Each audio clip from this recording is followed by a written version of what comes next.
آج کے اس مبارک دن جمعۃ المبارک میں آپ کے سامنے قرآن مجید فرقان حمید کی آیتوں کی شکل اللہ کے ایک نہایت عبادت گزار، عقل مند، حکیم اور دانا اللہ کے پاک بندے حضرت لقمان رضی اللہ تعالی عنہ، انہوں نے جو اپنے بیٹے کو بڑے پیار سے نصیحتیں فرمائیں، اللہ تعالیٰ نے قرآن مجید فرقان حمید میں ان کی نصیحتوں کو بیان فرمایا ہے۔ تو آج کی اس نشست میں قرآنی آیات کی روشنی میں ہم ان کی خوبصورت نصیحتوں کو کہنے اور سننے کی سعادت حاصل کریں گے، تاکہ ہم ان نصیحتوں کو سننے اور سنانے کے بعد صحیح معنوں میں اسے سمجھنے اور اس پر عمل کرنے کی پوزیشن میں آ سکیں۔ حضرت لقمان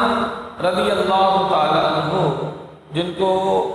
حکیم لقمان بھی کہا جاتا ہے، بعض لوگوں کی رائے یہ ہے کہ یہ اللہ کے نبی تھے، اور اللہ جل شانہ نے جو کئی انبیاء بھیجے کم و بیش 1,24,000، بعض لوگ یہ سمجھتے ہیں کہ یہ اللہ کے نبیوں میں سے ایک نبی تھے، لیکن حقیقت یہ ہے کہ یہ اللہ کے انبیاء میں سے یہ نبی تو نہ تھے، لیکن اللہ جل شانہ کے انتہائی نیک اور پرہیزگار بندوں میں سے ایک انتہائی نیک، پرہیزگار اور حکیم اور دانا انسان تھے۔ تو جمہور کا کہنا یہ ہے کہ یہ اللہ کے نبی نہیں تھے، بلکہ اللہ کے پاکیزہ بندوں میں سے ایک بندے تھے، اور حضرت عیسیٰ علیہ السلام سے تقریباً 3,000 سال پہلے حضرت داؤد علیہ نبینا علیہ السلام کی نبوت کے زمانے میں موجود تھے۔ ان کے زمانے میں جو اللہ کے نبی تھے یہ حضرت داؤد علیہ نبینا علیہ السلام تھے۔ اللہ جل شانہ نے ان کی حکمت کی وجہ سے جو اللہ کریم نے ان کو عطا فرمائی تھی، ان کی باتوں کو قرآن مجید فرقان حمید میں جگہ دی ہے، اور یہ وہ باتیں ہیں جو انہوں نے اپنے پیارے بیٹے سے ارشاد فرمائی ہیں۔ یہ 10 نصیحتیں ہیں، 10۔ ویسے تو یہ نصیحتیں انہوں نے اپنے بیٹے سے فرمائی ہیں،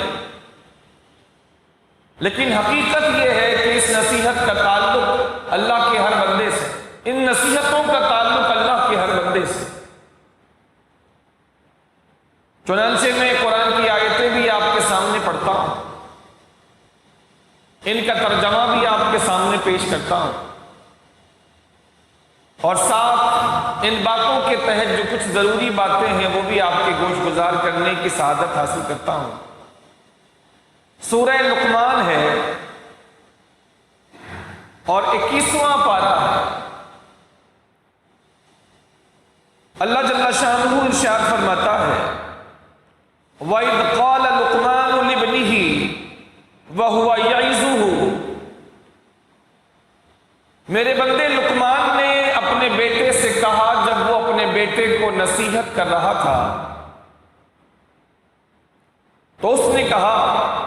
یا بنی لا تشرک باللہ ان الشرک لظلم عظیم۔ ان 10 نصیحتوں میں سے حضرت لقمان علیہ السلام نے سب سے اہم اور سب سے ضروری نصیحت یہ فرمائی، یا بنیا،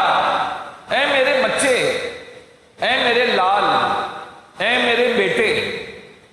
یہ جملہ اتنا خوبصورت حضرت لقمان علیہ السلام نے نصیحت کرنے سے پہلے استعمال فرمایا کہ اگر بالفرض بیٹا نافرمان بھی ہوتا تو ان کے اس خوبصورت انداز سے بیٹا ان کی بات سننے پر راضی ہو جاتا، اور فی الحقیقت ان کا بیٹا ان کی طرح ایک بلند کردار اور بلند اخلاق انسان تھا۔ چنانچہ انہوں نے نصیحت کی ابتدا بڑے خوبصورت لفظ سے کی، یا بنیا، اے میرے بچے، لا تشرک باللہ شیئا، لا تشرک باللہ ان الشرک لظلم عظیم۔ میرے بچے، اللہ کے ساتھ کسی کو شریک نہ کرنا، اللہ کے ساتھ کسی کو شریک نہ کرنا۔ اللہ اپنی ذات میں بھی اور اللہ اپنی صفات میں بھی وحدہ لا شریک ہے، یکتا ہے، یگانہ ہے۔ نہ اس کی ذات میں کوئی اس کا ہمسر اور ساجی اور ساتھی ہے، نہ اس کی صفات میں کوئی اس کا شریک ہے۔ اللہ اپنی ذات میں مستقل ہے۔ انسان ساری عبادتیں کرے لیکن اس کی توحید ٹھیک نہ ہو، کوئی عبادت اللہ کی بارگاہ میں عبادت کا درجہ حاصل ہی نہیں کر سکے گی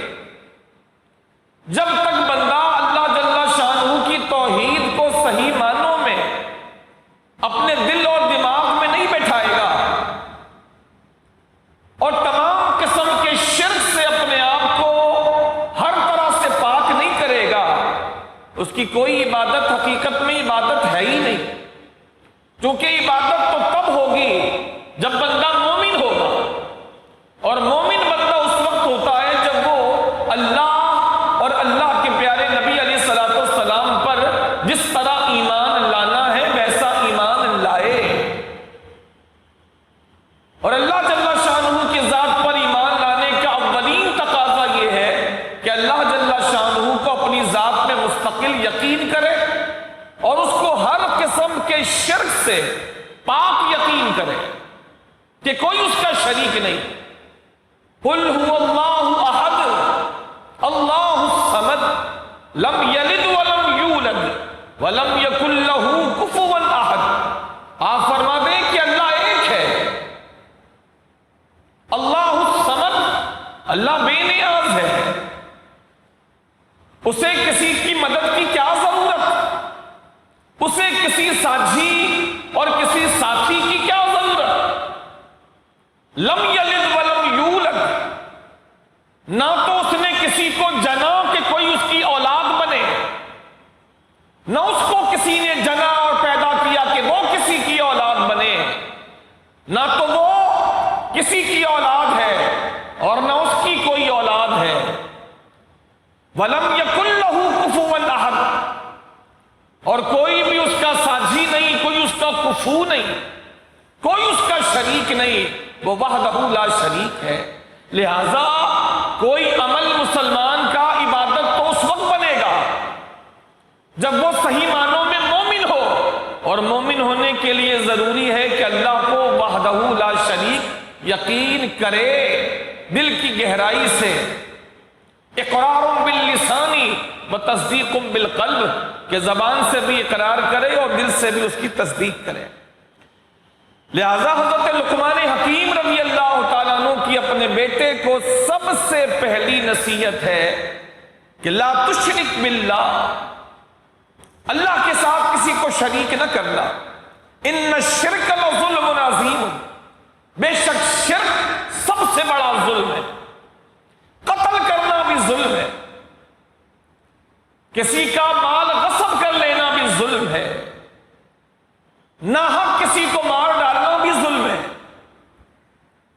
کسی کے مال میں دستدرازی کرنا بھی ظلم ہے۔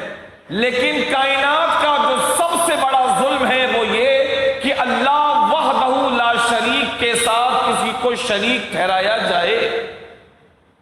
اللہ کریم ایک دوسرے مقام پہ ارشاد فرماتا ہے، اللہ جس کے لیے چاہے گا کوئی بھی گناہ ہو اللہ معاف کر دے گا، اللہ جس کے لیے چاہے گا جو بھی گناہ ہوگا معاف کر دے گا، لیکن اللہ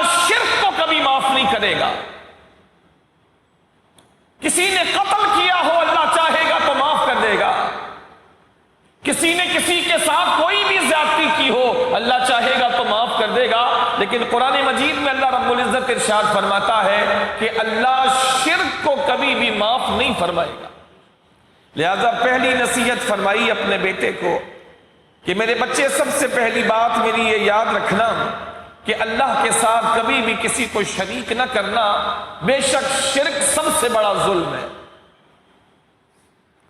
پھر اللہ رب العزت اس نصیحت کے درمیان میں ایک اپنی نصیحت اللہ کریم قرآن کی آیت میں فرماتا ہے۔ چنانچہ رب العزت ارشاد فرماتا ہے وَوَصَّيْنَا الْإِنسَانَ بِوَالِدَيْهِ، اللہ فرماتا ہے کہ ہم نے انسان کو اس بات کی وصیت کی ہے کہ اپنے والدین کے ساتھ انسان اچھا سلوک کرے۔ وَوَصَّيْنَا الْإِنسَانَ بِوَالِدَيْهِ، ہم نے انسان کو، چاہے وہ مسلمان ہو چاہے وہ کافر ہو، ہر انسان کو ہم نے یہ وصیت کی ہے کہ اپنے والدین کے ساتھ، اپنی ماں کے ساتھ، اپنے باپ کے ساتھ اچھا سلوک کرے۔ حملتہ امہ وہنا علی وہن وفصالہ فی عامین ان اشکر لی ولوالدیک، پھر ارشاد فرمایا خاص ماں کے لیے،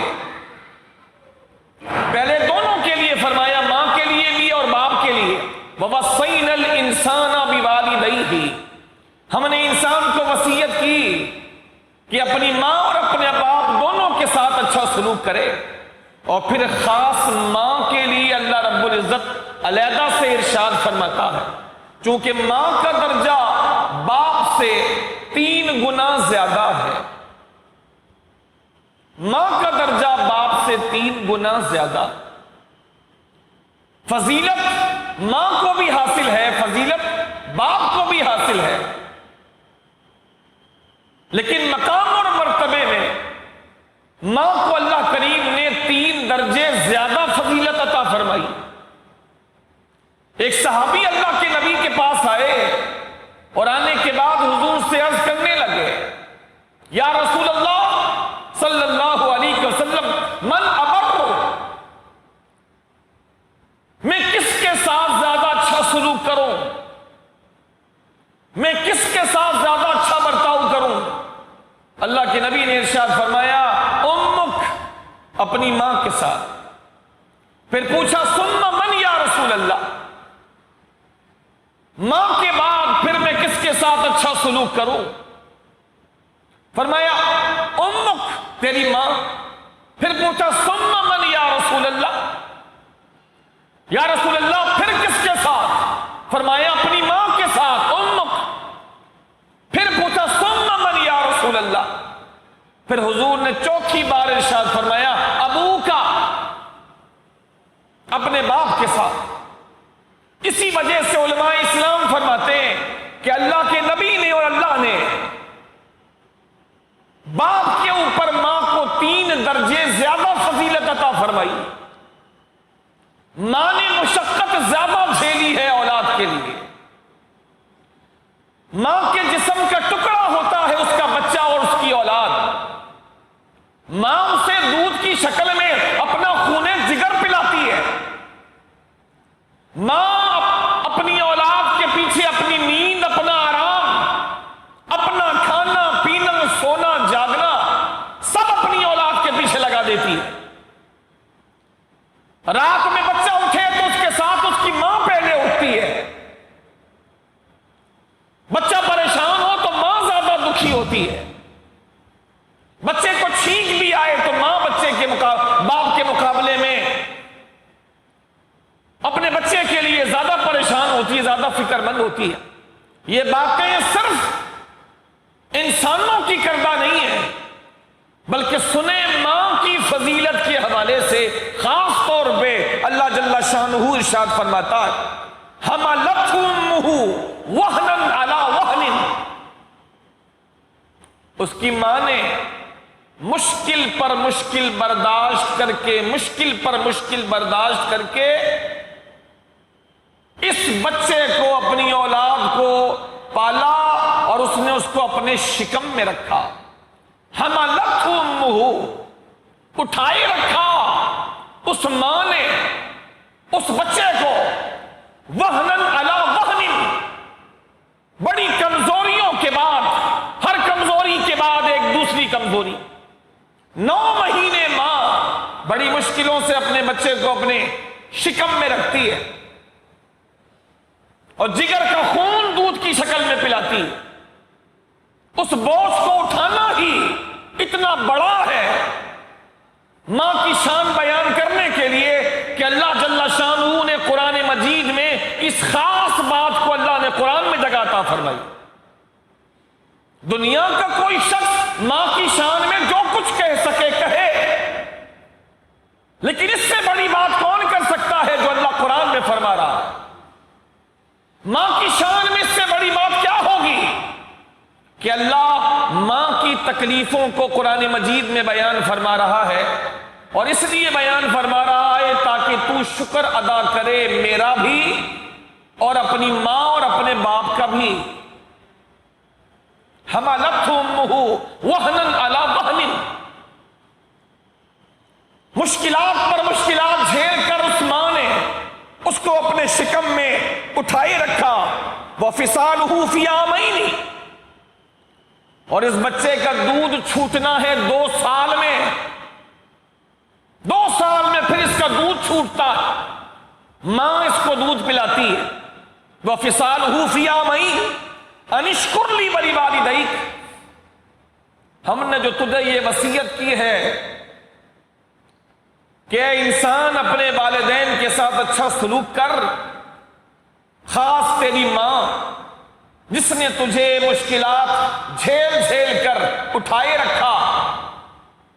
پھر 2 سال تک دودھ پلاتی رہی، ہم نے یہ باتیں تجھے اس لیے ذکر کی ہیں تاکہ تو میرا بھی شکر ادا کر اور اپنے والدین کا بھی شکریہ ادا کر، نافرمان نہ بن، نہ میرا نافرمان بن، نہ اپنے والدین کا نافرمان بن، کہ میں نے تجھے پیدا کیا اور تیرے والدین نے مل کر کے تجھے پالا اور تجھے تربیت دی۔ یہ قرآن ہے، یہ قرآن۔ میں پہلے بھی کئی مرتبہ لوگوں میں یہ عرض کر چکا ہوں کہ قرآن ہر ایک کی عزت کا محافظ ہے، بالخصوص یہ قرآن والدین کی عزت کا محافظ ہے، قرآن والدین کی عزت سکھاتا ہے۔ یہ تو ایک مقام ہے جو میں نے آپ کے سامنے پڑھا، اس کے علاوہ کئی مقامات ہیں جہاں اللہ تعالیٰ نے کھول کر والدین کے بارے میں ارشاد فرمایا کہ ان سے سلوک کیسا کرنا، سلوک کیسا کرنا۔ چنانچہ یہ پہلی نصیحت حضرت لقمان کی اپنے بچے کو کہ اللہ کے ساتھ کسی کو شرک نہ کرنا، شرک بہت بڑا ظلم ہے۔ اس کے بعد درمیان میں اللہ جل شانہ نے جب حضرت لقمان نے اپنے بچے کو اللہ کا حق بتایا تو اللہ تعالیٰ نے ان کے حق بتانے کے بعد پھر ان پر خاص مہربانی کرتے ہوئے ماں باپ کے حقوق اپنے بندوں کو بتائیں کہ میرے بندے لقمان نے جب میرا حق بتایا کہ میرے ساتھ کسی کو شریک نہ کیا جائے تو میں بھی لقمان کی اس وصیت کے بعد اپنے بندوں کو وصیت کر دوں کہ اے بندوں تم بھی والدین کے ساتھ اچھا سلوک کیا کرو، بالخصوص اپنی ماں کے ساتھ۔